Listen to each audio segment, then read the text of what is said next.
Jangan lupa tolong di subscribe dan ketik loncengnya. Terima kasih.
Katakan sekali lagi, mengasihimu, mengasihimu, memuliakanmu,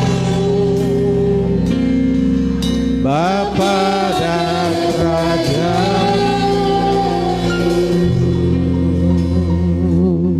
Benar Tuhan, jika hidup kami untuk memuliakan-Mu, mana mungkin kami jauh dari-Mu. Mana mungkin kami Tuhan melakukan hal-hal yang menyakitkan hati-Mu. Untuk itulah kami mau Tuhan mengasihi-Mu, karena Engkau terlebih dahulu mengasihi kami.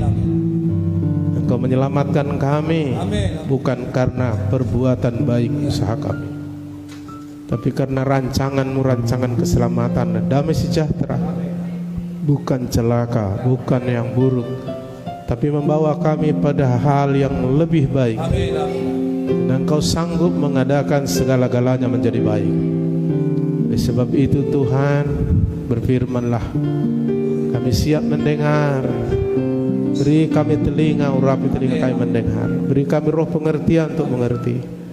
Kami siap melakukannya, karena dengan melakukannya itulah kami membuktikan kasih kepadamu. Dan dengan demikian kami berjalan bersamamu. Terima kasih Tuhan, berfirman-Lah, kami siap ya Tuhan. Saudara yang siap berkata amin. Walaupun situasi kondisi mungkin dan akhir-akhir ini tidak mendukung kita beribadah, tapi kita tahu beribadah itu harus. Karena beribadah itu merupakan sarana untuk kita dekat dengan Tuhan. Haleluya. Sebab kita harus berperang, kita harus melawan untuk tidak dipisahkan, dijauhkan dari Tuhan oleh apapun. Karena kita tahu tanpa Tuhan kita seperti ranting yang terpisah dari pokoknya, sudah pasti layu dan mati. Tapi jikalau kita hidup bergerak di dalam Yesus, Yesus menggambarkan ranting yang tinggal pada pokoknya berbuah banyak. Haleluya. Banyak hal yang akan terjadi dalam hidup kita. Jadi nasib kita tidak sama seperti realita yang kita lihat di dunia, apalagi itu yang buruk. Itu sebabnya manusia hidup oleh firman. Tapi ada juga orang hidup sesuai dengan realita. Itu sebabnya Tuhan melarang kita anak-anak Tuhan yang percaya mengikut Dia, jangan sama dengan dunia ini. Harus berubah, dibaharui pikiran kita, supaya kita memiliki pikiran yang terdapat juga dalam Kristus Yesus, sehingga kita tahu mana kehendak Tuhan. Amin. Itulah kita harus menangkap kebenaran firman Tuhan untuk kita hidupi, seperti yang sudah kita belajar dalam bulan-bulan ini, bahwa tidak ada yang kebetulan dalam dunia ini. Hanya saja orang tidak bisa menjelaskan detail kenapa terjadi, tapi Tuhan sendiri mengingatkan dalam Galatia pasal yang ke-6 Jangan sesat, maksudnya jangan salah berpikir dan bertindak atau menilai. Allah tidak membiarkan dirinya dipermainkan. Sebab apa yang ditabur orang, itulah yang akan dituainya. Logikanya, kalau pakai pikiran kita logika positif, kalau kita tabur jagung, pasti jagung yang kita tuai. Biasanya yang dituai jauh lebih banyak daripada yang ditabur. Kalau kita tabur 1 biji jagung, bisa kita dapat lebih 100 biji jagung. Maka apa yang ditabur, jelek atau tidak, maka Tuhan mengingatkan kita untuk memilih menabur di dalam roh, menabur di dalam pimpinan Tuhan, menabur di dalam kerajaan Allah, supaya kita menuai yang terbaik. Amin. Tapi siapa yang menabur dengan daging, maksudnya hawa nafsu daging, akan menuai kebinasaan atau masalah dari daging itu. Haleluya. Saudara yang dikasihi oleh Tuhan, saya mau ajak kita di tengah-tengah kondisi yang tidak mendukung kita untuk beribadah, tetapi kita harus beribadah karena saya katakan tadi Alkitab mengajarkan harus, karena kita kebutuhan utamanya adalah Tuhan. Haleluya. Walaupun kita harus ikuti hal-hal yang baik yang dianjurkan pemerintah, protokoler kesehatan, saya harapkan saudara ikuti tanpa dipaksa. Haleluya. Nah, saya akan jelaskan nanti kenapa orang bisa menderita dan sakit. Saya akan ambil dari apa kata Tuhan, karena itu yang paling akurat dan tepat. Kalau kata dokter boleh saja secara ilmiah, tetapi itu tidak 100% benar, tidak akurat. Yang sempurna itu datangnya dari Tuhan dan firman Tuhan. Haleluya. Kalau yang di dunia ini relatif, walaupun sudah dikatakan secara teoritis ya, tetapi masih relatif. Bisa saja kata dokter tak bisa sembuh, tapi kalau Tuhan bilang sembuh ya sembuh. Artinya di dunia ini tidak ada yang kekal, yang pasti semuanya bisa ya bisa tidak, relatif katanya. Makanya ada teori relativitas. Saudara, maka kita anak-anak Tuhan disebut rumah Tuhan, gereja Tuhan, tempat kudusnya Tuhan, tempat diamnya Allah secara roh, di mana Tuhan hadir, dan tubuh kita ini menjadi tubuhnya. Yesus dulu mengambil tubuh fisik 2000 tahun yang lalu di Israel, di Yerusalem. Sebenarnya dia adalah firman. Allah itu adalah roh. Dia bukan zat, bukan fisik, bukan materi, tapi dia ada. Nah, dia mengambil tubuh di dalam diri kita ketika kita didiaminya, dipenuhinya, dijadikan tubuh kita ini rumahnya.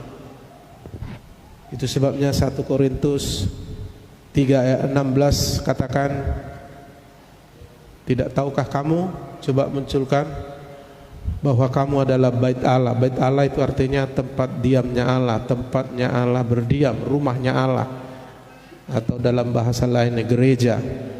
Dan bahwa Allah diam di dalam kamu. Roh Kudus, Allah sendiri diam, dan dia menyatakan diri melalui kita. Dan kita ini gerejanya orang percaya, disebut tubuhnya. Yesus dulu punya tubuh fisik yang pernah disalibkan demi menanggung dosa kita. Sebenarnya dia firman, sebenarnya dia adalah roh. Allah itu adalah roh. Nah, sekarang dia kembali kepada posisi kemuliaan semula, tapi dia kembali mendiami kita di dalam roh, namanya Roh Kudus. Dan dia menunjukkan dirinya kepada dunia ini secara fisik melalui kita, maka kita ini tubuhnya. Haleluya. Makanya Alkitab bilang kita surat Kristus yang bisa dibaca. Haleluya. Melalui tangan kita Tuhan menjamah orang. Melalui mulut kita Tuhan bicara sama orang. Melalui hati kita menyatakan kasih Tuhan sama orang. Melalui kesucian kita, kekudusan kita menyatakan kekudusan, kesucian Tuhan. Melalui mujizat-mujizat yang Tuhan lakukan melalui kita, Dia sedang menunjukkan mujizatnya. Itu sebabnya penginjilan atau orang percaya pada Yesus atau tidak tergantung kepada kita sekarang. Karena kita menjadi saksinya, menjadi buktinya, menjadi tubuh Kristus yang kelihatan. Haleluya. Maka ini yang terjadi dalam hidup kita. Mari kita buka Alkitab kita, Lukas 9 ayat 1.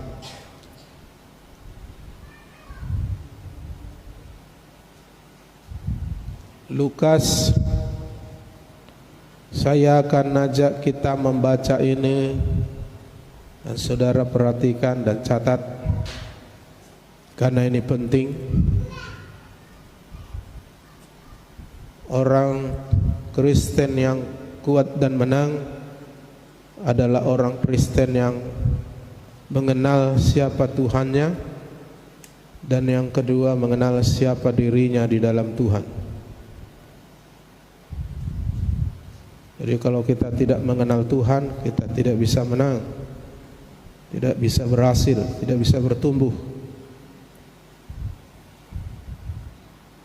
Tapi tidak cukup hanya mengenal Tuhan, tapi harus juga dinampakkan, dimanifestasikan. Kita harus mengenal diri kita di dalam Tuhan, jangan di luar Tuhan. Jangan mengenali dirimu menurut apa kata orang, apa kata dirimu, apa kata Tuhan. Itu yang benar.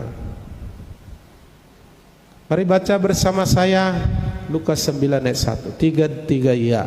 Maka Yesus memanggil ke-12 muridnya, lalu memberikan tenaga dan kuasa kepada mereka untuk menguasai setan-setan dan untuk menyembuhkan penyakit-penyakit. Ketika saya berkhotbah ini, ya, kami di rumah sedang diserang. Haleluya. Ya, ibu diserang, hampir kami semua, termasuk saya. Tetapi itu fakta realita fisik. Dan saya dan saudara sudah belajar fakta realita Tuhan yang harus kita alami. Apa kata Tuhan yang harus kita alami. Maka saya harus tahu siapa Tuhanku, apa kata Tuhan tentang saya. Dan inilah kata Tuhan tentang kita. Itu sebabnya kita dipilihnya, ditebusnya dengan harga yang mahal. Bukan hanya untuk diselamatkan, tapi juga untuk dipakainya, menjadi bukti, menjadi saksi, mendemonstrasikan kuasanya, kasihnya, firman-Nya, untuk membuktikan kepada dunia yang belum percaya Yesus Tuhan Juru Selamat, bahwa Dia benar-benar Tuhan Juru Selamat. Haleluya. Jadi kekristenan itu bukan sekedar agama yang penuh dengan peraturan, tidak. Kekristenan itu adalah manifestasi hubungan kita dengan Tuhan, pengenalan kita akan Tuhan, keyakinan kita akan Tuhan, direfleksikan, didemonstrasikan, ditunjukkan dalam hidup di dunia ini. Jadi kita melebihi agama. Kalau agama hanya aturan dan mengerti, tapi kalau kita langsung, saudaraku, mengalami Tuhan yang kita percaya, makanya saudara perlu mengalami perjumpaan dengan Tuhan. Tuhan itu hidup. Dia bukan seperti patung, kita ajak bicara gak merespon, tidak bisa menjawab karena dia benda mati, patung. Maka kita dilarang menyembah patung atau membuat patung merupakan sarana untuk menyembah Tuhan. Tidak bisa. Allah itu roh. Barang siapa menyembah Dia harus menyembah dalam roh dan kebenaran. Kalaupun dibuat salib, itu hanya ilustrasi, hanya lambang mengingat bahwa Yesus pernah disalib karena kita. Amin. Tapi bukan berarti kita bikin gambar Yesus disalib lalu kita sembah-sembah, begitu kita lewat harus hormat. Enggak. Itu hanya karya seni mengilustrasikan, tidak ada hubungannya dengan ibadah. Tak kita sembah pun dia nggak apa-apa, tidak kita hormat pun nggak apa-apa. Tapi yang penting kita hormat kepada Allah. Amin. Haleluya. Jadi kekristenan itu refleksi, manifestasi, demonstrasi akibat kita kenal Tuhan, akibat kita percaya pada Tuhan, akibat Tuhan bergerak dalam diri kita. Jadi gereja orang percaya mirip seperti Yesus di muka bumi. Makanya dia menyebut kita adik. Haleluya. Lalu Yesus ingin kita memuliakan dia seperti nyanyi kita tadi, dengan cara kita beritahu dia supaya banyak orang memuji, menyembah dia, percaya pada dia. Dan ini merupakan tugas penting kita. Haleluya. Maka Yesus memanggil. Mula-mula dulu murid-murid dan banyak orang pada waktu, tapi sampai sekarang dia tetap memanggil. Hanya apakah jawaban kita seperti nyanyi waktu kita di sekolah minggu, dengar dia panggil nama saya. Kita harus jawab, ku jawab ya. Haleluya. Lalu kita harus memiliki hubungan pribadi dengan Tuhan. Kita harus berjumpa dengan Tuhan karena dia real, karena dia ada, dia hidup.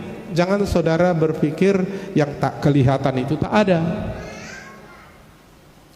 Saudara kalau begitu teorinya, saudara bilang angin tidak ada, oksigen tidak ada walaupun tak kelihatan. Dan semua yang ada dibuat oleh Allah. Makanya Allah itu ada, maka semua menjadi ada. Haleluya. Jadi real, bukan patung. Tidak bisa disamakan Tuhan Yesus Kristus Allah kita dengan apapun. Tidak bisa, terlalu mulia. Hanya orang yang mengenal dia bisa menceritakan segelintir tentang dia. Kalau semakin kita mengenal dia, itu semakin kita diubahkan, semakin bertumbuh rohaninya, semakin dipakai Tuhan, semakin kokoh, dan semakin nyata Tuhan itu sampai kita sempurna seperti Yesus. Dia memanggil kita. Apa istimewanya saudara dipanggil? Tidak ada, bukan berarti saudara lebih baik dari saudara-saudaramu, lebih pintar, lebih kaya, tidak. Tapi ada rencana Tuhan. Haleluya. Yang pertama ingin menyelamatkanmu. Yang kedua dia ingin memakaimu demi keselamatan keluargamu dan banyak orang. Karena yang terpenting yang harus kita gapai dalam hidup di dunia ini keselamatan. Keselamatan dari dosa paling penting. Apa gunanya kita punya semua hidup berapa tahun, 70, 80, tapi akan dihukum selama-lamanya di neraka? Apa gunanya? Betapa sia-sianya hidup. Keselamatan di muka bumi aja penting, keselamatan rohani itu juga sangat penting. Dan itu bisa kita raih di sini. Di muka bumi ini kesempatan kedua diberi setelah Adam dan Hawa gagal. Dan kesempatan kedua ini kalau nggak diambil orang untuk menerima keselamatan sebagai anugerah itu dalam Yesus, maka saudara tidak ada lagi pintu bagi dia. Tapi selama di muka bumi dia memilih dan mengambil keputusan ingin mengenal Yesus dan percaya menerima Yesus sebagai Tuhan Juru Selamat, maka saudara akan diselamatkan. Dan saudara mau dipilih Tuhan. Haleluya. Dan kau diselamatkan untuk keselamatan keluargamu. Jika kau percaya kau akan selamat, kata Alkitab Kisah Rasul 16:31, engkau dan seisi rumahmu. Dari Yerusalem Tuhan mau pakai kita di keluarga kita, baru nanti Judea, Samaria sampai ke ujung bumi. Haleluya. Jadi kau diselamatkan, dipilih Tuhan untuk diselamatkan. Yang kedua untuk dipakai Tuhan. menjadi alatnya menyatakan siapa dia kepada banyak orang. Untuk itulah Tuhan memilih memanggil kita. Lalu dikatakan tadi, maka Yesus memanggil ke-12 muridnya, lalu memberikan tenaga dan kuasa kepada mereka. Haleluya. Ada dua yang diberikan sama kita setelah kita percaya mengikuti Yesus. Yang pertama tenaga, yang kedua kuasa. Tenaga di sini bukan maksudnya tenaga yang sudah kita miliki secara manusia. Dia sejak lahir kita sudah diberi itu kalau itu. Tetapi di sini tenaga yang dari Tuhan. Haleluya. Untuk saya mengangkat beban 100 kilo saya butuh tenaga. Haleluya. Semakin besar tenaga saya, semakin bisa saya mengangkat sesuatu yang berat. Dan tenaga manusia terbatas. Padahal Tuhan bilang Roma 8 ayat 37, Dia ingin kita menang. Bahkan lebih dari pemenang. Artinya Tuhan pastikan kita menang. Tapi bukan dengan kuat gagah kita, tapi Dia memberi kita tenaga. Seperti Dia memberi kepada murid-murid tenaga, kekuatan. Kekuatan untuk berperang, kekuatan untuk mengangkat beban tanggung jawab. Kekuatan yang dari Tuhan, yang memampukan kita tidak pernah kalah, tapi menang. Kekuatan yang luar biasa. Dan Tuhan sudah berjanji kepada orang yang sungguh hati, matanya menjelajah seluruh bumi, mencari-cari orang yang sungguh hati padanya. Untuk apa? Melimpahkan, mencurahkan kekuatannya. Haleluya. Karena Dia ingin anak-anaknya menang lebih dari pemenang, karena Dia, oleh Dia, bagi kemuliaannya, untuk mendemonstrasikan, ini loh saya manusia biasa seperti kamu, lemah dan terbatas, tapi kekuatan Tuhanlah yang membuat saya seperti ini. Nah, ini maksudnya kekuatan. Kayaknya nggak pernah kalah anak Tuhan itu. Haleluya. Kekuatan untuk mematahkan belenggu, kekuatan untuk mengalahkan segala musuh kehidupan apapun itu. Makanya siapa dikatakan seperti dalam kitab Yesaya, orang-orang yang menanti-nantikan Tuhan mendapat kekuatan baru. Selalu mengharapkan, Tuhan aku butuh kekuatan-Mu. Dia cari dahulu kerajaan Allah, kebenarannya. Kerajaan Allah soal kuasa, kekuatan Allah. Dan Tuhan berkata bagi orang yang sungguh hati padanya, Dia cari memang orang ini untuk dilimpahkan kekuatannya. Haleluya. Barang siapa yang lapar haus akan kebenaran, akan Dia dipuaskannya dengan apa yang dirindukan dari Tuhan. Jadi saudaraku, ketika Dia memberi kita kekuatan, kita memiliki kekuatan yang bukan dari diri kita, tetapi kekuatan dari Allah. Di Alkitab disebut mendapat kekuatan baru. Kalau sudah mendapat kekuatan baru, kalaupun ada lembah yang tak terseberangi, laut yang tidak terseberangi, tofan yang begitu hebat memporak-porandakan, atau saudaraku gunung yang tinggi yang tak terdaki, tapi gitu kekuatan Allah turun sama kita, maka kita bisa melewati semuanya dengan kemenangan. Kita akan terbang seperti Raja Wali dengan kekuatan sayapnya. Kita akan berjalan tidak letih, berlari tidak lelah. Haleluya. Dan ini tidak kata anak-anak di kampung kami ecek-ecek. Ini benar-benar, dan saudara harus alami setiap hari. Makanya harapkan, andalkan Tuhan. diberkati orang yang berharap mengandalkan Tuhan. Jangan harapkan dan andalkan kekuatanmu. Bahaya itu, saudaraku. Itu sebabnya Tuhan panggil kita untuk diselamatkan dan untuk dipakainya, menyatakan siapa dia kepada dunia ini. Maka saudara harus mengalami dulu. Saudara harus mengalami perjumpaan dengan Tuhan Yesus dulu. Saudara harus membangun hubungan dengan Tuhan secara pribadi. Dia ingin berhubungan pribadi dengan kita. Haleluya. Dan siapapun yang mengalami perjumpaan pribadi dengan Yesus pasti menerima kekuatan baru, pasti dibangkitkan imannya, pasti mengalami mujizat, pasti imannya berkobar-kobar, hatinya menyala-nyala. Itu sebabnya Tuhan, mari kita sungguh-sungguh mengenal Tuhan, kata Hosea pasal 3 ayat yang ketiga. Dia pasti datang seperti fajar, seperti hujan melanda hidup kita. Maksudnya real, dia akan datang. Nah, ketika kita mengalami perjumpaan pribadi, ketika saudara sakit, saudara akan sembuh. Haleluya. Dan bukan hanya sembuh, saudara akan menerima kekuatan. Seperti yang dikatakan dan diberikan kepada murid, dikasih tenaga. Sehingga yang lemah berkata, aku kuat. Haleluya. Amin. Terbatas, apalagi udah umurnya tua kan, terbatas. Tapi jangan karena umurmu tua dan terbatas tenagamu lalu kau kalah.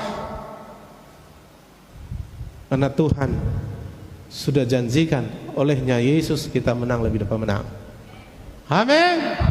Jangan oleh karena situasi kondisimu buruk dan tidak mendukung kau kalah. Di dalam Yesus tidak ada kamu kalah. Dia sudah menang.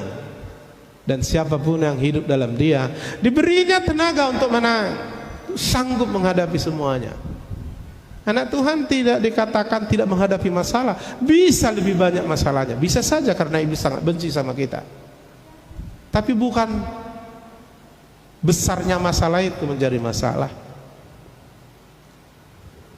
Tetapi apakah saudara mengenal Tuhan yang maha besar, lebih besar dari masalahmu, dan kau menerima tenaga dari Tuhan? Haleluya. Nah, saya akan ceritakan dulu tenaga dari Tuhan ini begini. Simpson dengan bangsanya karena lemah, tentu karena memang mereka tidak dekat dengan Tuhan. Jadi sejarah orang Israel kadang diperbudak, kadang menang, kadang berbudak, kadang menang. Itu sejarahnya sampai dulu sampai sekarang. Itu karena ketidaktaatan mereka. Kalau mereka taat, mereka menang. Begitu mereka menjauh dari Tuhan, mereka kalah. Nah, pada zaman Simpson, bangsa Israel diperbudak, dijajah sama bangsa Filistin. Lalu Tuhan membangkitkan Simpson untuk membebaskan bangsa Filistin. Bukan hanya dia, tapi membebaskan bangsanya. Maka Tuhan memberikan dia tenaga. Nah, tenaga yang diberi sama Simpson itu, saudaraku, luar biasa. Ketika, saudaraku, pasukan tentara elit Filistin ada ribuan ingin menyergap dan membunuh Simpson, musuh utama mereka, gak ada yang bisa mengalahkan dia karena Tuhan memberi dia tenaga. Padahal tentara ini tentara militan, pakai senjata lengkap. Simpson disergap dan tidak bawa senjata. Lalu dia lihat ada rahang keledai yang kering, tulang-tulang. Itu senjatanya, mengalahkan ribuan. Alkitab bilang Tuhan memberi dia tenaga. Haleluya. Ketika dia pergi ke daerah Filistin, disergap dia dengan ditutup gerbang supaya dia bisa disergap di kota itu. Lalu Tuhan memberi dia tenaga, tenaga kekuatan itu. Dia angkat gerbang yang menghalangi dia keluar itu, diangkatnya ke atas gunung. Bayangkan, bulldozer raja payah mengangkat itu, dicabut. Saya bisa bayangkan itu kayak mana orang bisa mencabut pohon kelapa makan. Tenaga siapa itu? kalau bukan dari Tuhan. Haleluya. Ketika dia dengan orang tuanya berjalan menuju satu tempat, lalu singa dari hutan mengintai, akhirnya mau menerkam dia. Lalu dia tangkap singa yang besar itu dengan mudah dan ringan, seperti kata Alkitab, seperti dia menangkap anak kambing yang kecil dan mengkoyakkan mulutnya. Dan pernah dia marah sama orang Filistin, pergi dia ke hutan, ditangkapinya serigala sampai 300 ekor, diikatnya berpasang-pasangan, lalu ditaruh obor di ekornya, lalu diusirnya ke ladang gandum orang Filistin. Bayangkan saudara, kalau nggak kena tenaga mana bisa. Haleluya. Tetapi tragis, kalahnya Simpson karena dia jauh dari Tuhan. Haleluya. Dia tidak ikuti nasihat orang tuanya yang merupakan mentornya, pembimbing rohaninya yang mewakili Tuhan. Jangan nikah dengan yang bukan percaya pada Allah kita. Dia nikah dengan si Delila penyembah berhala, habis dia. Kawin campuran itu nggak boleh. Ini bukan soal fanatik, ini soal kata Tuhan taat atau tidak. Memang ada saudaraku lagu lagi ngetop, cinta beda agama. Jangan saudara pikir itu udah benar, nggak bisa. Alkitab bilang jangan merupakan pasangan yang tidak seimbang dengan orang-orang yang tak percaya. Ini bukan soal fanatik, inilah Pentakosta ini fanatik, bukan. Ini kata Tuhan, itu yang terbaik padamu. Masuk akal atau tidak firman sempurna ya dan amin. Haleluya. Maka Tuhan bilang logika, bisakah disatukan gelap dan terang? Nggak bisa. Orang yang hidup dalam kegelapan belum bertobat, orang yang hidup dalam Yesus itu terang, nggak bisa disatukan.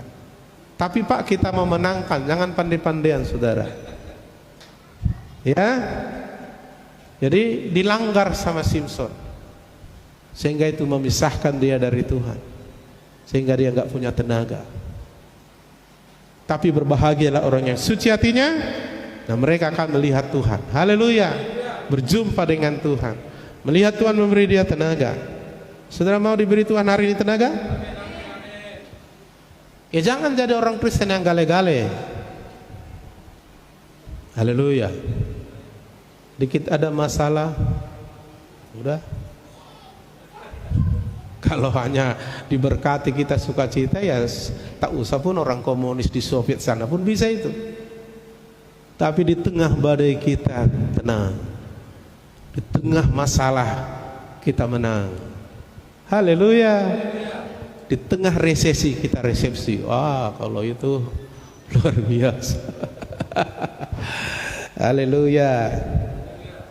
Gimana di masa pandemik ini, ekonomi saya makin diberkati atau seperti keadaan dunia ini?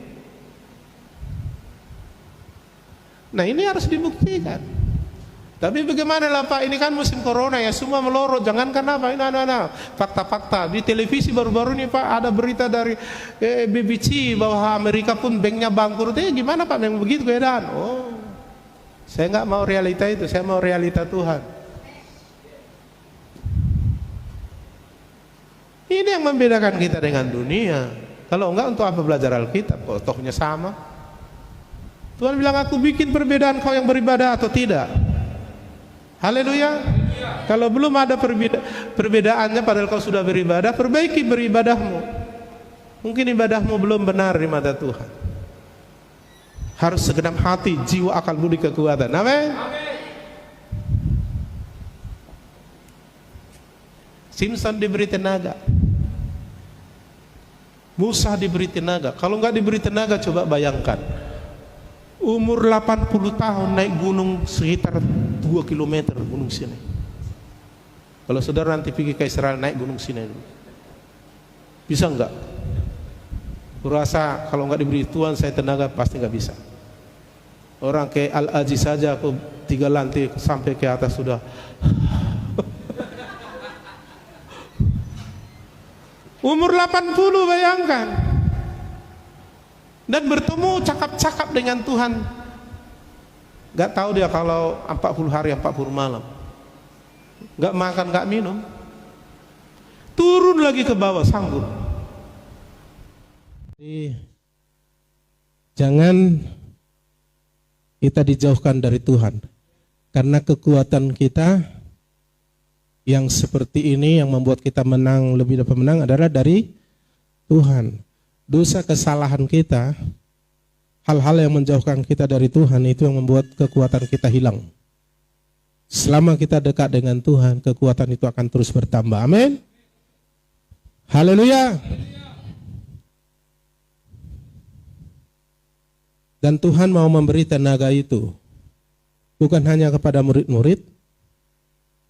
Nah, Tuhan kasih sama murid-murid karena dia tahu bahwa 3,5 tahun dia bersama murid-murid, mengajar murid-murid. Terakhir dia kasih tenaga itu, kuasa itu. Lalu akhirnya lanjutkan pekerjaanku, lakukan seperti yang kulakukan. Sama hari ini juga Tuhan mau bagi kita. Haleluya. Itulah kekristenan. Jadi bukan sekedar udah selamat, udah tahu, hore, lalu nunggu kapan Yesus datang jemput.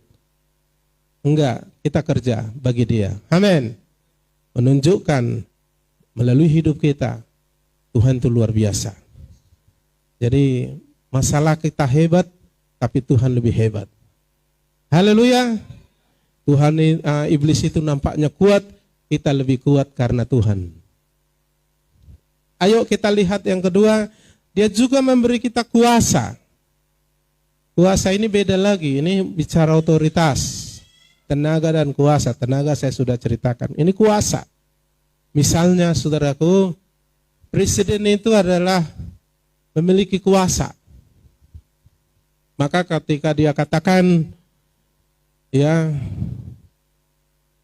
para menteri keuangan, setelah mereka rapat diperintahkannya untuk keluarkan dana untuk membantu masyarakat yang kena akibat virus corona.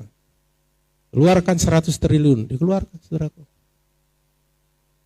Ketika dia berkata ganti, itu panglima diganti. Dan dia punya kuasa. Haleluya. Punya otoritas. Polisi bisa aja masih muda. Badannya pas-pasan 1 meter 62. Kepala gemuk. Lalu ada mobil tronton. Dan di dalamnya ada 2 orang tegap-tegap supir. Sangar. Berjambang, berzenggot. Semprit. Prit. Stop. Turun dulu, turun.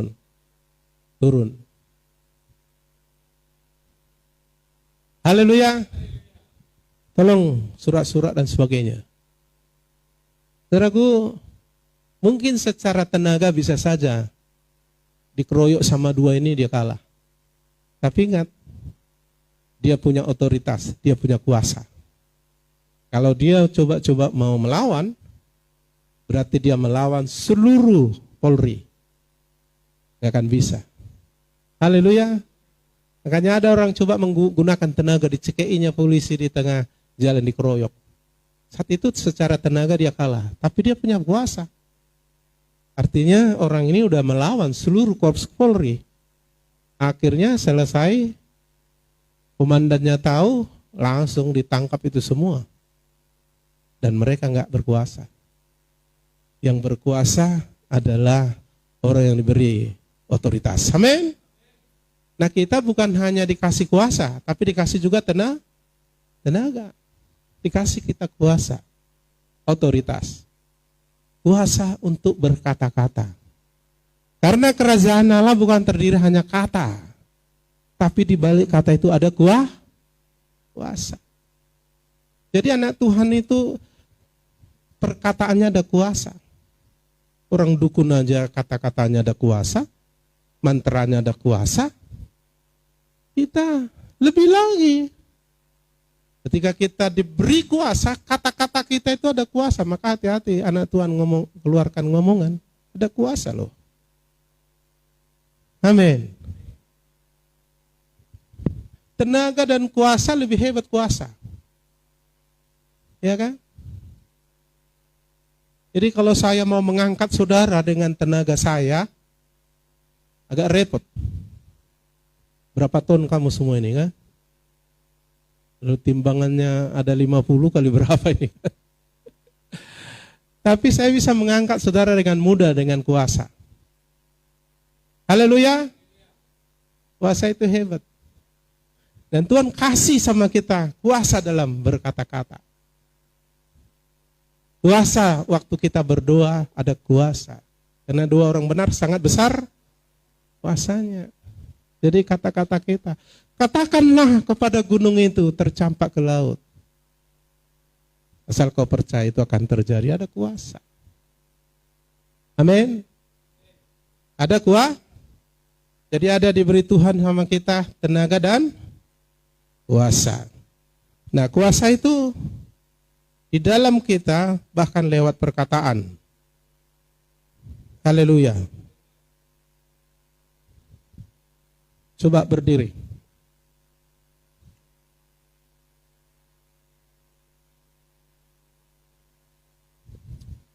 Haleluya. Silakan duduk.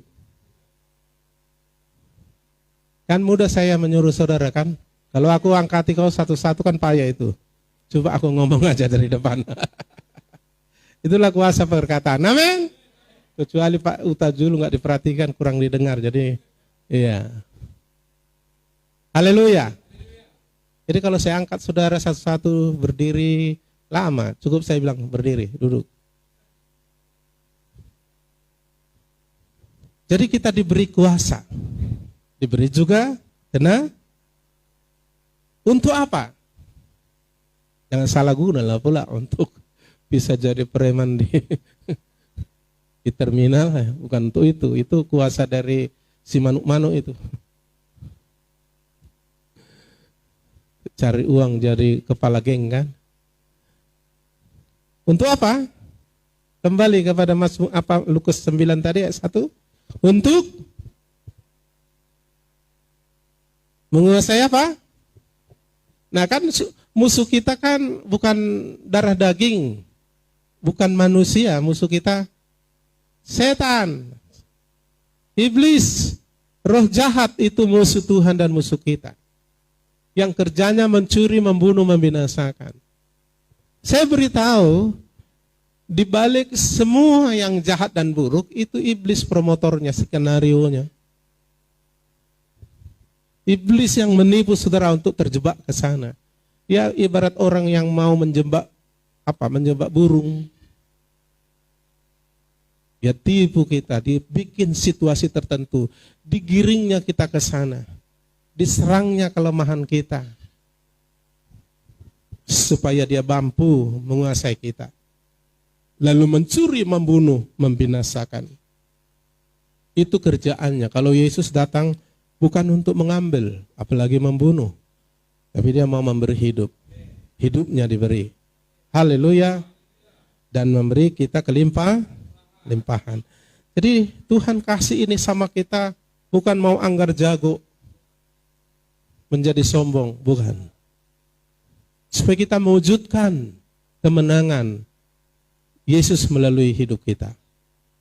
Kemenangan yang Tuhan Yesus janjikan bagi orang-orang percaya padanya. Karena dia diberi kuasa untuk menguasai setan-setan. Saya ulangi lagi, di balik semua yang jahat dan buruk, itu iblis bukan Tuhan. Makanya jangan tuduh Tuhan. Tuhan pencobaan apa lagi nih Tuhan? Gak tahan aku Tuhan. Kalau begininya pencobaan terus Tuhan, ku tinggalkan kau. Yakobus 1 katakan, coba buka dulu Yakobus 1. Yang suka ngeluh-ngeluh nyalahin Tuhan itu bertobat hari ini. Tuhan itu baik, maha suci. Tak ada pikiran jahat di pikirannya. Jangan kayak si Ayub sempat disalahkannya Tuhan.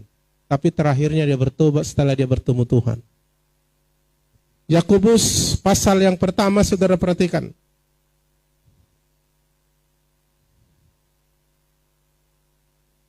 Ayat 13. Apabila seorang dicobai, jangan ia berkata pencobaan ini datang dari Allah. Jangan. Karena Allah kita maha baik, maha suci, maha benar. Tak ada sedikit pun rencana jahat dalam dirinya tentangmu. Jadi kalau kau mengalami yang jahat, yang jelek, itu bukan Allah.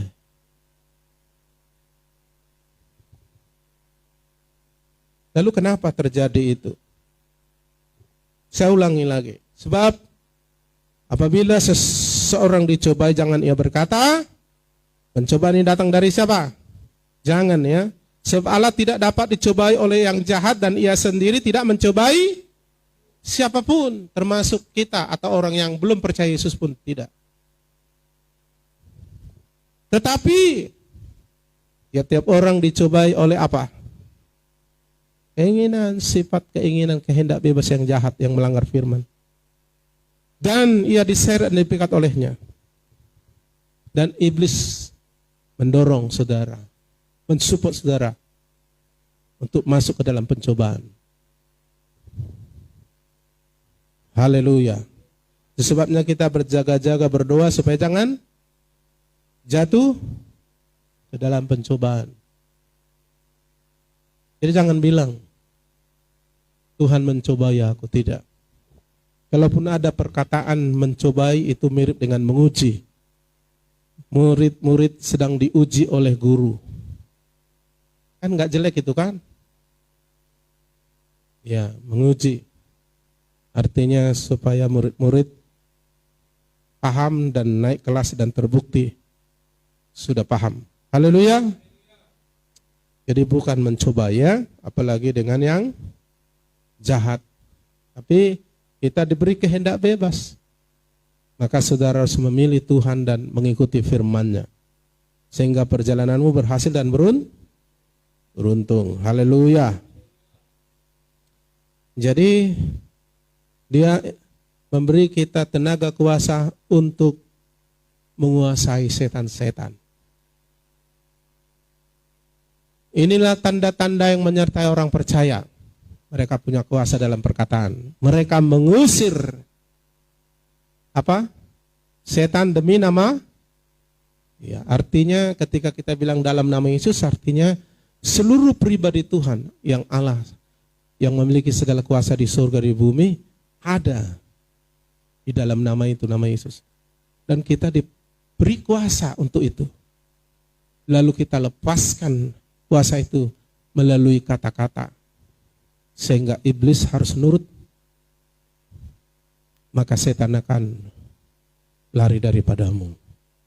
Haleluya. Jadi kalau saudara tahu siapa saudara dalam Yesus, ternyata saudara sudah diberi kuasa. Karena saudara percaya terima Yesus, kau diberi kuasa sebagai anak Allah. Dan Allah sudah beri kau tenaga kuasa, pakai kuasa itu. Dan kuasa itu ada dalam Yesus. Dan Yesus itu telah memiliki segala kuasa di bumi dan di surga. Semua sudah ada di bawah kakinya. Tapi belum di bawah kaki kita. Maka kita harus bikin dia di bawah kaki kita. Untuk itulah kita diberi tenaga dan kuasa nama Yesus.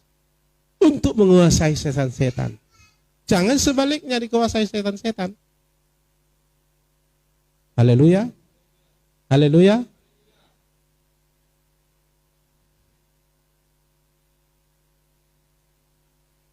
Ada seorang hamba Tuhan yang giat memberitakan Injil di Sumatera Utara ini.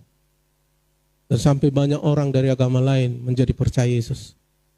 Akhirnya dari kelompok tertentu mulai marah. Akhirnya coba meneror pendeta ini.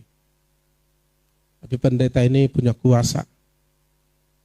Dan percaya Tuhan dan mengenal siapa dirinya. Lalu diincar ini orang, Pak Pendeta ini. Nah, satu ketika rupanya sudah diincar kapan dan di mana nanti lewat pendeta ini. Lalu akhirnya saudaraku diikuti dia tanpa sepengetahuan Pak Pendeta yang dengan supirnya. Mereka berdua. Lalu saudaraku, si penjahat ini naik sepeda motor, 2 orang bawa senjata api atau pistol. Dan memang rencana pasti mau membunuh. Lalu saudaraku diikuti, cari kesempatan pas lampu merah. Dan banyak mobil lagi ngantri nunggu lampu merah. Sepeda motor mulai pelan-pelan. Entah kenapa pintu depannya supir pendeta ini terbuka. Lagi ngantri lampu merah. Lalu pelan nih sepeda motor turun, langsung ambil senjata. Lalu, kamu pendeta sianu? Iya, kenapa rupanya?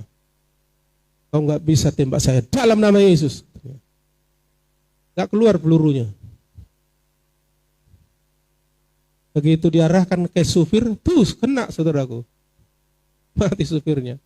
Berkali-kali ditembak, ini nggak bisa keluar. Dalam nama Yesus kau nggak bisa. Rupanya supirnya ini nggak menggunakan kuasa itu karena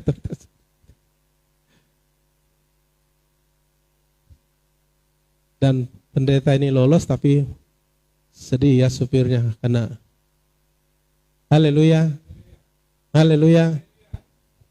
Dan itu real saudaraku. Kenapa dibalik roh pembunuhan kan setan? Setan yang memakai orang-orang untuk membunuh. Di balik teroris itu ada setan. Setan menguasai orang dan orang memakai. Setan menguasai seseorang dan orang itu dipakai setan. Seperti setan memakai Judas Iskariot untuk mengkhianati Yesus. Haleluya. Jadi nggak bisa saudaraku. Pistolnya itu. Padahal pistolnya nggak rusak, kena, sama orang kena. Sama haleluya. Nah, saudara punya kuasa itu. Amin. Sebenarnya waktu saya sering mengoleskan minyak, urapan dan melepaskan urapan, sebenarnya saya mentransfer urapan itu, kuasai sama saudara, sampai saya kehabisan. Kehabisan itu. Jadi saya harus mengisi lagi, datang sama Tuhan. Ya. Tapi saudara saya nggak pakai. Saudara buang begitu. Aduh. Saudara pikir gratisan itu, saudaraku. Iya kan? Baru-baru ini ada anak Tuhan bersaksi dengan terharu. Yaitu ibunya si Erdiana. Jadi Angel Erdiana lagi ada tugas kuliah, dia ke Saribudolok ya. Jadi telepon dia, Pak, luar biasa Tuhan itu ya. Sebenarnya ya luar biasa, cuma kenapa dia bilang luar biasa? Dia alami langsung gitu. Secara teori udah tahu dia luar biasa. Bangun tidur pun orang ditanya, bangun, Tuhan itu luar biasa. Ya luar biasa Pak, tahu dia itu. Tapi ini masalahnya ngalami kan. Ya kenapa begitu? Saya bilang, gini Bu, Pak katanya, dengan terharu. Dia kerja di Torganda, kelapa sawit. Rupanya waktu kerja di sawit itu, orang selalu menjauh dari daerah itu karena daerah itu angker katanya. Pernah orang mati gara-gara situasi yang angker di situ, dan sering orang menjauh dari situ. Lalu entah kenapa temannya ada satu orang kurang sadar, dekat dengan itu akhirnya kerasukan, hampir mati. Udah satu-satu napasnya. Tolong dulu aku Ida didoakan. Lalu didoakan dalam nama Yesus, langsung muntah-muntah sembuh saudaraku. Kalau enggak bisa mati dia itu Pak katanya. Ternyata ada rupanya sudah kuasa sama saya. Baru saya sadar Pak, rupanya hari Minggu itu Bapak urapi kami tujuannya untuk itu Pak ya. Baru aku tahu rupanya sama aku udah ada kuasa itu Pak katanya. Sebenarnya sudah saya bilang. Cuma kamu enggak menyadarinya. Bilang, wih luar biasa Pak ya. Wih kalau enggak karena kuasa Tuhan Pak. Wih udah mati dia itu Pak. Udah gelepar, udah biru Pak. Udah keringat, udah putih. Apanya Pak, mukanya Pak. Wih kerasukan. Baru saya dikasih tahu bahwa itu daerah angker katanya. Ya memang ada saya bilang. Iya Pak ya gitu. Jadi sudah ada, amin. Haleluya. Jadi saudara sudah ada. Kalau bila penting kurang lagi nanti saya doa minta lagi. Kasih lagi. Tapi dipakai saudaraku. Haleluya. Gak ada gunanya saudara punya pedang yang tajam sekali. Yang sekali sabit pohon kelapa langsung putus. Tapi saudara gak pakai untuk apa itu? Datang lipan kecil. Aduh lipan aduh. Adalah raksasa pun bisa puntung saudara bikin dengan pedang yang tajam itu kan. Jadi saudara harus gunakan tenaga yang dari Tuhan dan kuasa dari Tuhan. Menguasai apa? Hebat kan? Jangan bilang itu kan Pak Malau pendeta dia, makanya bisa dia ngusir setan. Enggak saudara. Memang level-levelnya ada, tingkatannya ada. Tapi saudara punya. Asal jangan kurang percaya. Amin. Kalau minimal imannya sebesar berapa? Minimal. Kuasanya udah bisa mindahkan gunung. Kalau ada sebesar gunung, menguasai dunia lah kan. Haleluya. Iya. Amin. Jadi waktu saudara saya minta diurapi, saya senang supaya menang semua gitu. Tapi kadang-kadang saudara ngerti hanya sensasinya yang saudara alami. Tadi aku ditumpang tangan kayak ke surga Pak. Enak kali Bu. Bergetar saya. Udah sampai ke rumah bawa adik saudara. Datang masalah. Tuhan. Lalu panggil Tuhan. Datanglah Tuhan, ini sudah mencekik aku. Aduh Tuhan. Untung gak dijawab Tuhan doamu. Langsung kiamat kalau dijawab. Nah kalau Yesus datang langsung kiamat kan.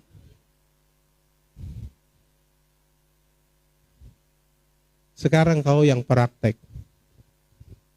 Yesus yang bilang begitu. Mari lihat dulu, tunjukin sama saya. Yohanes pasal 12. Makanya kenal siapa dirimu dalam Tuhan setelah kau mengenal siapa Yesus, siapa Tuhanmu. Yohanes berapa? Ayat 14. Haleluya. Oh terbalik. Yohanes 14 ayat 12. Terbalik ya. Yohanes 14 ayat 12. Ayo kita ngomong dengan iman, perkatakan firman ini. Dapat? 3, ya. Aku berkata kepadamu, sesungguhnya barang siapa percaya kepadaku, ia akan melakukan juga pekerjaan-pekerjaan yang aku lakukan, bahkan pekerjaan-pekerjaan yang lebih besar daripada itu. Sebab Yesus sudah pergi ke surga, tapi rohnya ada di dalam kita. Amin. Haleluya. Dan dia berkata kepada semua yang percaya padanya. Apa yang dibilangnya? Dia langsung bilang, sesungguhnya barang siapa percaya padaku, orang itu akan melakukan juga pekerjaan-pekerjaan yang aku. Apa pekerjaan yang Yesus lakukan di bumi? Waktu dia di muka bumi. Apa? Mengalahkan setan, menguasai setan, mengusir setan. Apa lagi? Hah? Satu orang agak kencang suaranya. Bisik-bisik. Dengar. Ngomong aja nggak berani, apalagi melakukan kan? Harus dua-dua berani, ngomong berani, melakukan berani, ya kan? Jangan ngomong aja berani, melakukan enggak. Harus dua-dua ya. Ya, menyembuhkan penyakit kan? Mengadakan mukjizat. Memberitakan Injil. Nah, itu yang dilakukan Yesus. Nah, disuruhnya kita melakukan. Karena kita udah percaya. Haleluya. Bahkan yang lebih besar daripada itu. Kalau Yesus pernah khotbah kira-kira 20.000, Reinhard Bonnke khotbah 1,5 juta sekali kampanye. Nah, kan lebih besar kan? Bukan maksudnya Reinhard Bonnke lebih besar dari Yesus, enggak. Tapi Yesus memberikan kita lebih lagi. Amin. Haleluya. Jadi kita disuruh melakukan. Jadi kita menggantikan. Udah 3,5 tahun aku cukup kerja, kamu sekarang yang aku kasih tenaga kuasa, lakukan. Katanya pada murid-murid. Sama kita juga dilakukan. Karena ini untuk semua yang percaya. Haleluya. Amin. Masalahnya saudara mau lakukan enggak? Kasihan kalau saudara enggak lakukan. Pakai itu untuk dirimu supaya kau menang, lebih pemenang. Pakai juga untuk orang lain, menolong orang itu. Jangan simpan-simpan. Buat apa kau simpan-simpan itu? Tidak ada gunanya pedang yang tajam hebat disimpan-simpan. Harus digunakan. Jadi untuk menguasai setan, harus gunakan tenaga dan kuasa itu. Ya. Kata-katamu ada kuasa. Nama Yesus sudah diberi samamu.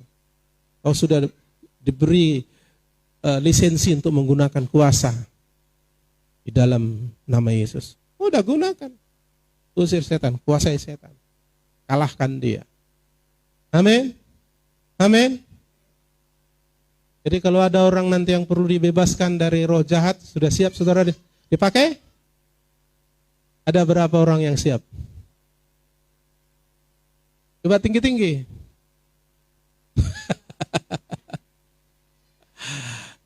Haleluya. Haleluya. Kalau enggak sekarang kapan lagi? Tunggu Yesus datang mau kiamat. Banyak orang dikuasai setan. Banyak dari berbagai daerah, baik agama Kristen yang bukan agama Kristen datang ke sini untuk dibebaskan dari setan. Saya kasihan, saya bebaskan. Ayo kita lihat seterusnya. Lukas 9 ayat 1 kembali. Tapi yang jelas Yohanes 14 ayat 12 untuk saya dan saudara ya. Nah saudara harus tahu itu.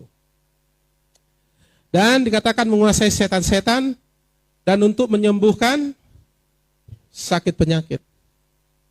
Memang secara manusia kita, ya namanya manusia bisa sakit. Tetapi saudaraku, kita kan bukan hanya secara manusia. Kita manusia roh. Yang diciptakan baru menurut gambar rupa Allah. Untuk hidup seperti Allah. Amin. Lalu diberi tenaga kuasa untuk menyembuhkan apa? Penyakit apa? Menyembuhkan penyakit pilek dengan kanker ganas sama itu. Bukan maksudnya waduh, sulitlah sama Tuhan menyembuhkan kanker ganas. Kalau pilek sih gampang, enggak. Haleluya. Haleluya. Menyembuhkan penyakit-penyakit. Bukan penyakit aja, penyakit-penyakit. Semua ya. Haleluya. Oke. Itulah gunanya tenaga dan kuasa. Ayat 2. Tunjukkan ayat 2. Udah dikasih mereka tenaga kuasa. Lalu Yesus, mana ayat 2? Dan ia atau Yesus mengutus mereka untuk memberitakan kerajaan Allah dan untuk menyembuhkan orang. Iya. Gak usah terlalu kau percayakan sama dokter. Ya, gak sanggup dokter menangani itu semua. Gak bisa. Apalagi virus corona. Sanggup dia menangani itu semua. Dia pun udah kena. Di Rantau Prapa udah kena. Mereka, para dokter. Saudara yang harus. Amin. Makanya saya gak takut. Makanya jangan ada takut. Berjaga-jaga, berhati-hati, pakai logika positif boleh. Kalau takut jangan. Amin. Jadi disuruh. Siapa yang disuruh menyembuhkan?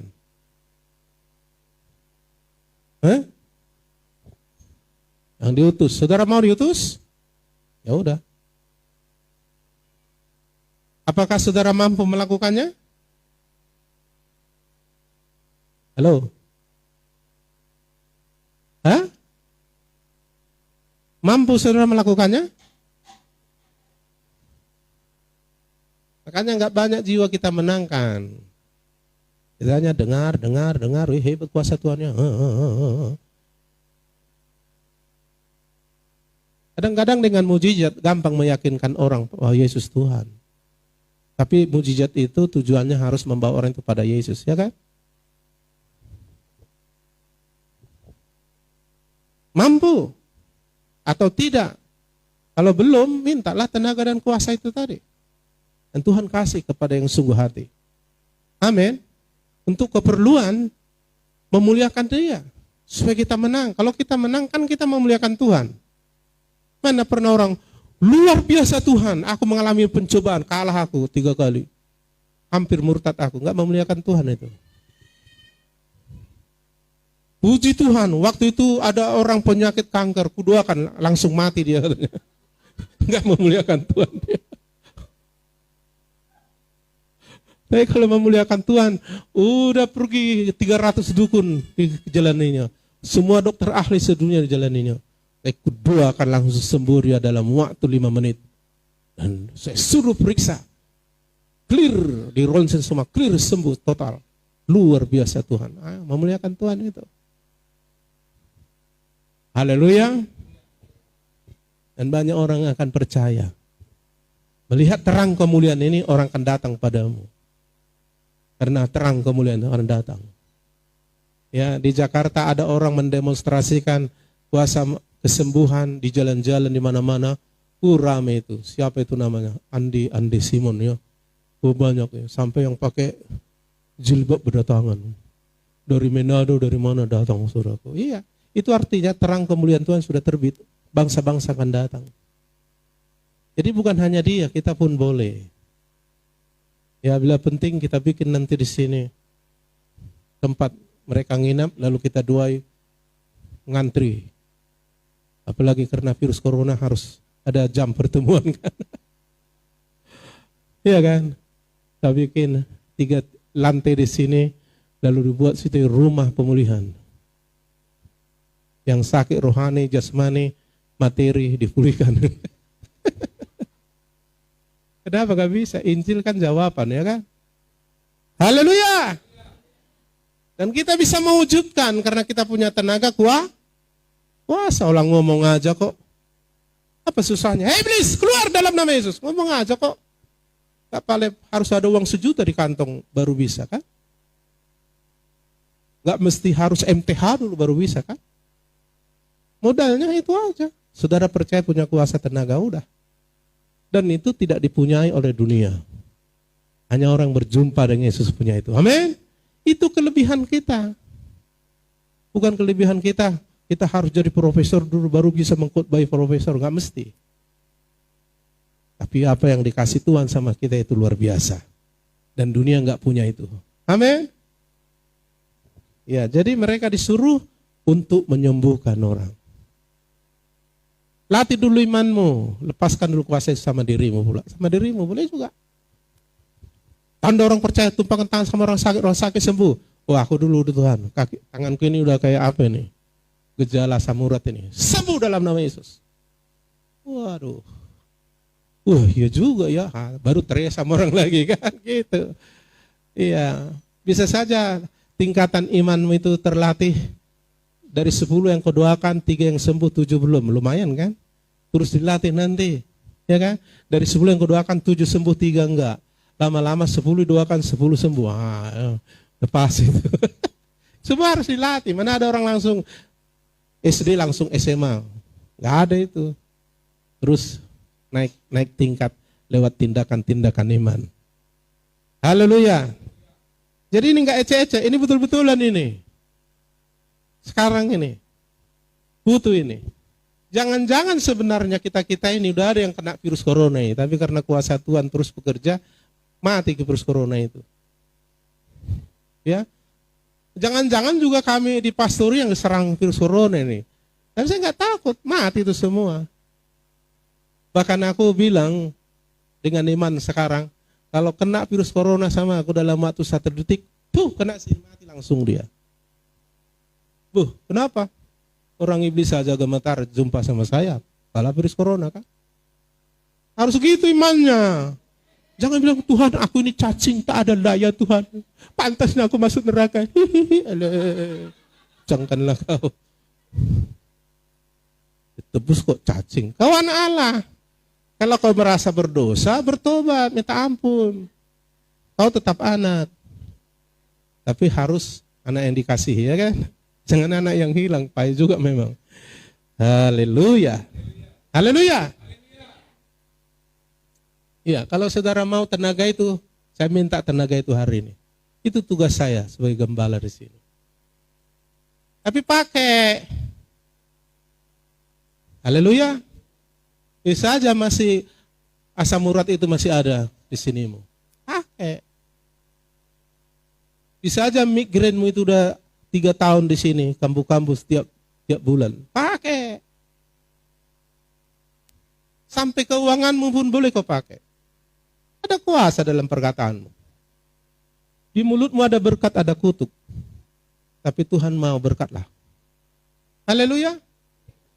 Makanya begitu si Ishak melepaskan berkat sama Yakub kan jadi kan? Yakub melepaskan berkat sama 12 anaknya kan jadi kan? Karena dia adalah anak Allah. Saudara yakin anak Allah? Kalau Anda belum yakin, percaya terima Yesus dalam hatimu dulu.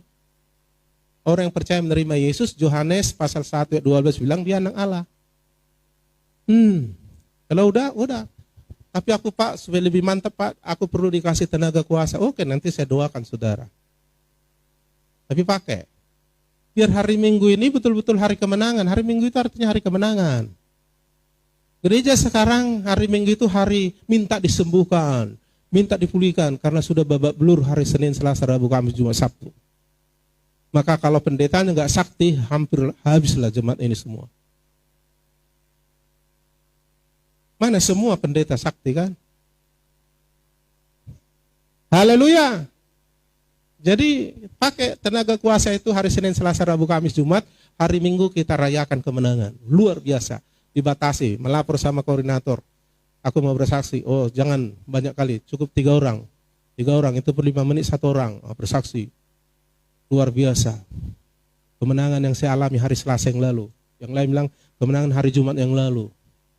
Yang lain kemenangan yang lalu ada orang udah pulang dari Penang karena sudah divonis kanker darah. Kudoakan langsung sembuh. Dan ini orangnya kita bawa kebaktian. Mari beri kemuliaan Tuhan. Wah, kemenangan terus semua saudaraku. Tapi kalau saudara datang sini, mari berdiri. Aduh capek berdiri. Kita hari ini kemenangan. Maunya sih begitu, tapi kalah saya sekarang gitu. Gak ada semangat. Udah babak belur. Lalu pendetanya harus sakti. Saudara yang mau didoakan, yang mau ini, mari maju. Wah saudara. Sedaplah. Hari Minggu dibalik sama iblis lagi. Pupak. Sabtu berdarah-darah datang lagi. Ayolah kata diseret-seret lah dia. Ayo datang lagi amang tahe. Justru di luar kebaktian itu kita demonstrasikan. Di sini kita diisi dan merayakan kemenangan. Sudah di sana kita buktikan. Amin. Makanya jangan jago di gereja aja. Pendeta pun saya pun nggak jago di sini aja khotbah. Saya harus di luar juga, di lapangan juga harus tampil. Amin. Saudara juga harus begitulah. Kalau di gereja semua kan suci, semua hebat, semua rohani, semua kan. Di luar sananya rohana kadang-kadang. Enggak begitulah. Amin. Siap? Ya, dikasih tenaga dan kuasa. Udah, tujuannya itu. Jadi jangan kau harapkan misalnya iblis datang, giginya panjang 4 inci, mukanya seram. Tapi gua apa itu? Hari ini akan ku cekek mati. Lalu saudara berpeluh, nangis begitu. Tuhan datanglah, mau cekek aku. Gak usah. Gak akan dijawab Tuhan doamu kalau begitu bahasamu. Udah. Kau tahu siapa aku? Nama di atas segala nama. Semua tunduk. Kau sudah punya kuasa. Pakai namaku, gunakan kuasa itu. Usir setan demi namamu. Nama Yesus, amin. Udah, saudara akan punya pengalaman. Itu ya. Luar biasa Tuhan Pak. Itu udah pengalaman baru. Kalau secara teori semua orang Kristen tahu Tuhan luar biasa, au persia di debata Jehovah Yudo ama. Wah, lancar itu. Begitu datang setan, mana bisa doa gitu, au persia gitu kan udah cekek saudara. langsung praktek dengan kecepatan kilat. Amin. Haleluya. Ya, kalau bisa dalam tahun ini, dalam masa-masa pandemik ini, supaya orang-orang yang sakit corona itu datang ke gereja kita, disembuhin dulu. Nah, saudara siap nanti? Iya. Bisa nggak sembuh? Nah, kalau saudara sih belum demonstrasi, nggak tahu. Percaya dulu baru melihat. Amin. Amin. Nah, sama keuanganmu pun perintahkan berkat itu datang. Amin. Aku kadang-kadang, cuma jangan tiru iman saya. Ini iman saya khusus ya. Tidak boleh, itu iman masing-masing. Jangan tiru-tiruan saudara ya. Saya sering kali praktekkan, ambil dompet saya bilang, dalam nama Yesus penuh harga 100.000. Itu dalam bank itu penuh saudara. Tapi jangan tiru ya, itu hanya khusus saya. Enggak, itu ada pengurapan tertentu itu. Enggak, iya. Haleluya. Ada kuasa dalam kata-kata. Bukan hanya ngomong doang, ngomong kosong itu namanya. Kita orang kerajaan Allah, ngomongnya ada kuasa. Makanya kita diberi tenaga kuasa. Kenapa enggak digunakan? Hei anak-anak Tuhan. Gunakan. Tunduklah pada Allah, lawan iblis akan lari. Amin. Jikalau kau tinggal dalam aku, firmanku tinggal dalam kamu, minta. Kamu akan menerima. Kalau kau percaya, katakan pada gunung. Gunung masalah lah. Itu apa gunung kita pindai kan? Haleluya. Lalu dengar suara Tuhan. Apa yang dikatakannya, perbuatlah. Air jadi anggur. 5 roti, 5.000 orang makan. Haleluya. Dan banyak nanti tuntunan Roh Kudus.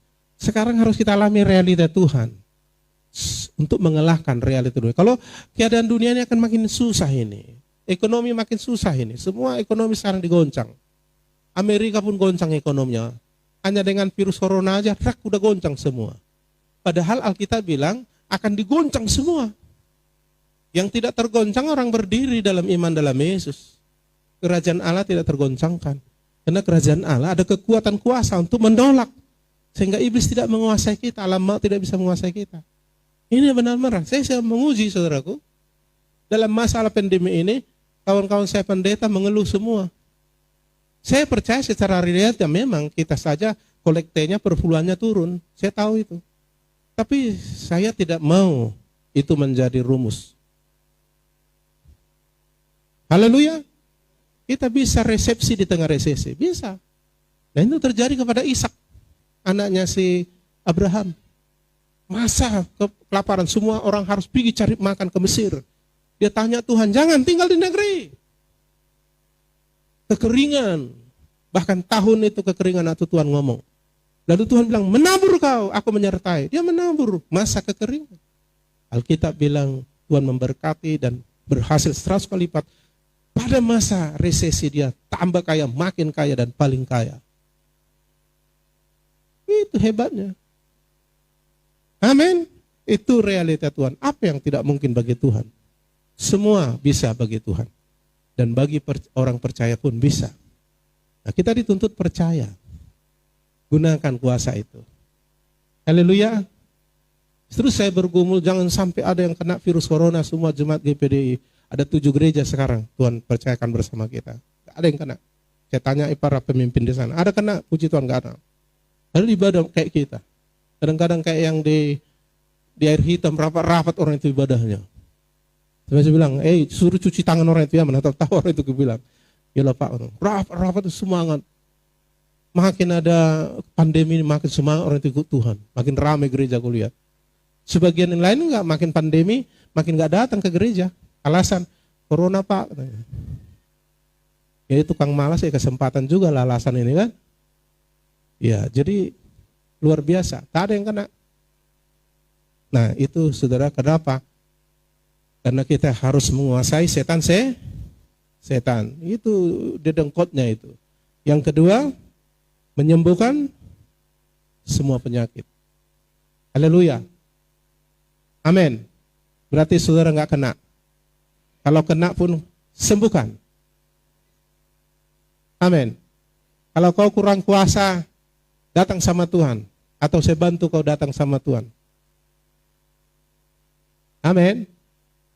Mari kita berdoa.